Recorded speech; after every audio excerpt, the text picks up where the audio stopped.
Volvemos al tema del segundo retiro de fondos de pensiones. Recién estábamos contándoles lo que estaba pasando en la sesión. Vamos a hablar con el senador del Partido Socialista, Alfonso Durresti. ¿Cómo está, senador? Buenas tardes.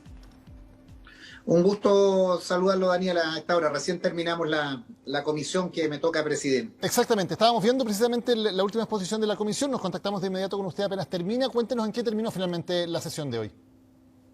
Hoy día escuchamos al ministro de Hacienda y al subsecretario de Previsión Social para exponer los distintos argumentos. Nosotros como comisión estamos conociendo por primera vez este proyecto, ha sido remitido desde la Cámara de Diputados. Ahora corresponde citar la próxima semana a la mayor cantidad de audiencias para despejar todas las dudas, presentar indicaciones si se han planteado algunas dudas o algunas inquietudes, pero la idea es poder despachar lo antes posible este proyecto para que sea votado por la sala al entender la necesidad de contar con estos fondos por miles y miles de personas a lo largo de Chile. Senador, para entender los tiempos entonces, ¿cuándo usted estaría citando a sesiones de la comisión y cuándo cree que se podría votar y despachar a sala?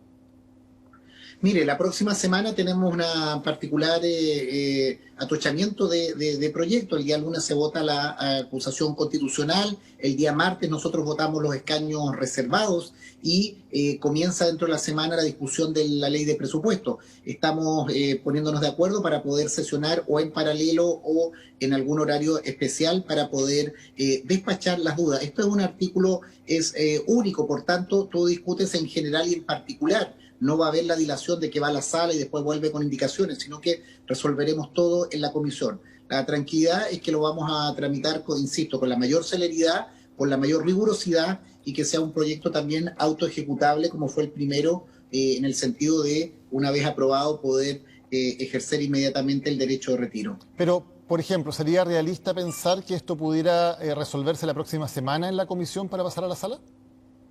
Haré todo el esfuerzo posible. Esto no depende solo de mi condición de presidente, sino también de los invitados o los expertos o las audiencias que se vayan fijando por el resto de senadores y también por las presentaciones que haga el propio Ejecutivo, pero no le quepa duda que haremos el máximo esfuerzo para poder despacharlo en la semana. Senador, me queda claro por su argumentación que usted está a favor de aprobar el proyecto, que ha sido la norma en la oposición. Entendemos todos que hay evidentemente muchas urgencias sociales, que hay muchísimas personas que necesitan este dinero, pero inmediatamente surge también la interrogante de qué pasa con los fondos de pensiones. Hay cerca de 4 millones de personas que se van a quedar sin un peso en sus fondos de pensiones. ¿Cómo se hacen cargo de, por superar la urgencia que hay en el corto plazo, generar un forado que no se sabe luego cómo se va a poder solucionar en el largo plazo en las jubilaciones de los chilenos? Daniel, distingamos lo que es el corto y el largo plazo. Hoy día hay muchas familias que no están llegando a final de año, a final de mes. Hay muchas familias que ya están colapsadas, no queda ninguna capacidad de ahorro. En el sur, a mayor abundamiento, en la región de los ríos, de los lagos, de la Araucanía, para qué decir Punta Arenas, la situación de confinamiento, de cuarentena, es una situación insoportable, ya no resiste económicamente. Usted tiene razón, hay gente que va a quedar sin ningún fondo, pero entendamos también que tenían un fondo de 4 o 5 millones, con lo cual tampoco nos iba a alcanzar para ninguna jubilación digna al futuro. Lo que hace en evidencia esto, y creo que es el debate de fondo, es que nosotros no tenemos un sistema de seguridad social. Nosotros no tenemos un sistema que efectivamente proteja al trabajador o trabajadora después de toda su vida laboral para llegar a la edad de jubilar y poder tener una pensión digna. Eso no ocurre. Entonces la gente está recurriendo a estos fondos. Alguien que tenía 5 o 6 millones o 4 millones y se queda sin nada, iba a tener igual una pensión miserable, una pensión mínima, iba a tener que recurrir igual al Estado. Entonces, sinceremos el debate también en materia previsional, donde claramente este país tiene que darse una discusión, que estamos en la Comisión de Trabajo aumentando a 6 puntos los mayores cotizaciones, pero también espero en la nueva Constitución discutir de fondo un sistema de seguridad social que asegure a cualquier chileno o chilena una pensión digna, por lo menos equivalente a un sueldo mínimo cuando se jubile. Entonces, yo creo que no es correcta esa reflexión cuando se dice se van a quedar sin dinero si ya no tenían nada, tenían 4 o 5 millones. que no les iba a alcanzar para ninguna pensión. Senador, claro, está claro que las personas que están sacando esa escasa cantidad de dinero, bueno, algunas son jóvenes que recién estaban empezando a cotizar, pero el problema no es solamente para las personas individualmente, el problema es para el sistema como total, porque si se aprobara este segundo retiro, se habla que en total podrían ser unos 30.000 millones de dólares. Es cierto que esa plata a lo mejor no le servía a muchas personas para ganar más de la pensión mínima, pero es plata que ahora el Estado va a tener que poner para poder llegar al mismo piso de la pensión mínima, no solamente Sí, suplementar Daniel, ese dinero, pero el sino Estado ponerle. ya Entonces, tenía ¿de que dónde poner... salen? ¿De dónde salen, senador, esos cerca de 30.000 millones de dólares que va a haber que poner solamente para cubrir lo que se ha gastado, más allá del mejoramiento que había que hacer desde el principio de las pensiones? Sí, Daniel, pero el Estado ya tiene que destinar recursos igual, aunque no hubieran Claro, sacado ese dinero. pero Si eso tiene es que lo que destinar más ocurre, que ahora, 30.000 millones más. correcto, pero también cómo usted enfrenta la realidad hoy día dura del final de mes, del final de Ujú. diciembre. ¿Cómo le explica a usted a alguien que le cerraron su negocio, que perdió el empleo y no tiene ninguna posibilidad? ¿Cómo lo hace usted a alguien que tiene un transporte escolar, dos transportes escolar y lleva 6 meses, 8 meses sin poder desplazarse? Eso es imposible. Entonces tenemos que tener también una mirada a largo plazo, pero también tenemos que tener una mirada en el corto plazo para ayudar a los chilenos y chilenas. Y en eso tiene que hacerse responsable el Estado. Tenemos que buscar una fórmula y creo que aquí se ha encontrado algo que no es lo ideal, no es lo ideal. A mí me gustaría que el Estado recurriera a más recursos del Tesoro Público para ayudarle, pero si el Estado llega tarde, este gobierno no reacciona, no queda otra posibilidad que recurrir a este segundo retiro. Y senador, con la misma lógica, por lo tanto, vamos a tener un tercer, un cuarto retiro hasta que no haya más plata en el sistema.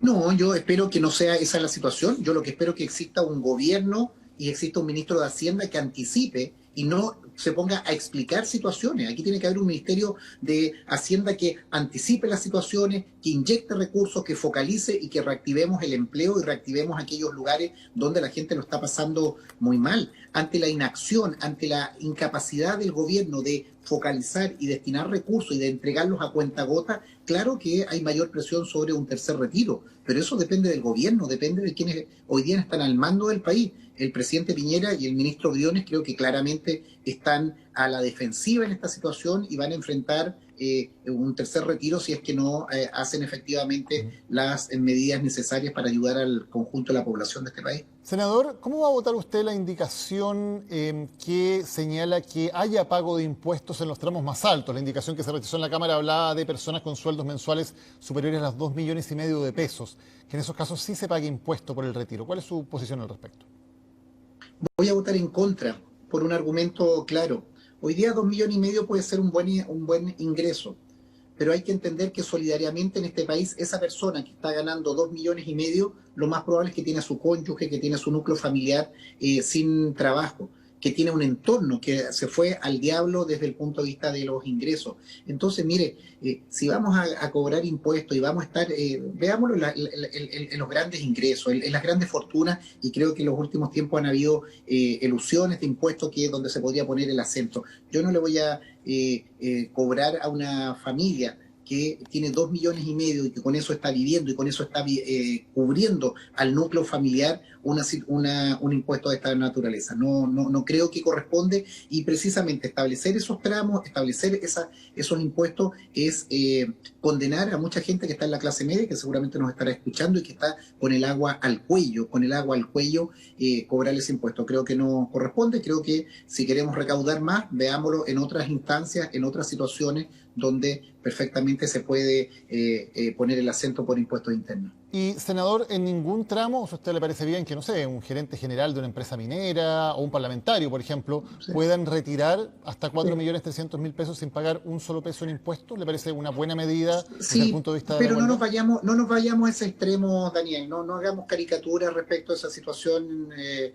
Si alguien saca el dinero, tendrá que explicar y tendrá que señalar. Yo creo que si alguien lo saca para reinvertirlo en otro fondo, quizás ahí puede haber una limitación. Pero no hagamos caricaturas. Yo creo que hay mucha gente en este país que con sueldos de esa naturaleza está pasándolo muy mal. Si un gerente que está con su trabajo y está ganando un buen sueldo y quiere hacerlo, yo creo que está en su planteamiento, tendrá que explicarlo él. Creo que éticamente no debiera corresponder o no debiera hacer lo necesario. Hacer un negocio de 4 millones, un gerente, no sé si estará en esa situación. Pero yo insisto, no hagamos caricatura. A mí lo que me interesa es el conjunto de ciudadanos que uno conoce, profesionales, clase media, gente que está muy agobiada porque su círculo económico, su andamiaje a través del cual funcionaba, y yo creo que usted y yo podemos conocer miles de casos, es brutal. Y ahí es donde tenemos que ayudar y yo no le voy a cobrar a ese impuesto. El gerente que lo revise después el directorio de la empresa si efectivamente ese señor hace o no retiro. O sea, ustedes como prensa verifican que parlamentarios o funcionarios de gobierno o colegas suyos que hacen retiro, cada uno tendrá que explicar esa situación, pero yo no le voy a poner impuesto a eso, lo dejo al criterio de cada uno de sacar o no su dinero. Claro, pero ¿no le parece contradictorio, senador, sobre todo con discursos de parlamentarios que dicen estar muy preocupados por el tema de la desigualdad en Chile, de las brechas, impulsar una ley, uno de cuyos efectos va a ser precisamente aumentar la desigualdad en el país, hacer que haya beneficios tributarios para personas de mayores ingresos? ¿No le parece que hay una Sí, contradicción en el discurso? pero Daniel, insisto, no hagamos una caricatura de esta situación. La discusión respecto de los tributos, de los ingresos, la redistribución de ingresos, no está en este proyecto. Este es un proyecto de emergencia, este es un proyecto que tiene que ir a la vena para ayudar en lo antes posible a millones de personas. Pongámonos en esa situación. El debate tributario, encantado, se lo hacía la pregunta al ministro de Hacienda. ¿Qué es lo que hacemos para recaudar más? ¿Qué es lo que hacemos, por ejemplo, con los más de 600.000 ciudadanos que tienen rentas vitalicias, que no pudieron retirar su primer retiro y están en situaciones tremendamente precarias? A uno le llegan avisos todo el día, noticias, correos de esa situación. Entonces, si nosotros queremos ver la distribución de ingresos, establecer la carga tributaria, veámoslo en ese marco. Pero no a propósito de este proyecto. Este es un proyecto para ayudar rápido y precisamente a miles de personas, como se hizo en el primer retiro. Mira, nos decían, y yo lo tengo anotado porque soy disciplinado para seguir, que se iba a incendiar Chile, que iban a quebrar las FP, que iba a colapsar el mercado. Economistas desfilaron por la comisión, ministros, editorialistas, señalaron las cosas más brutales. No pasó nada, al contrario, se reconoció que se dinamizó la economía. Entonces, por favor, hagamos un debate de fondo y ayudemos a millones de personas que hoy día lo están pasando mal. Senador Alfonso Durasti, muchas gracias por haber conversado y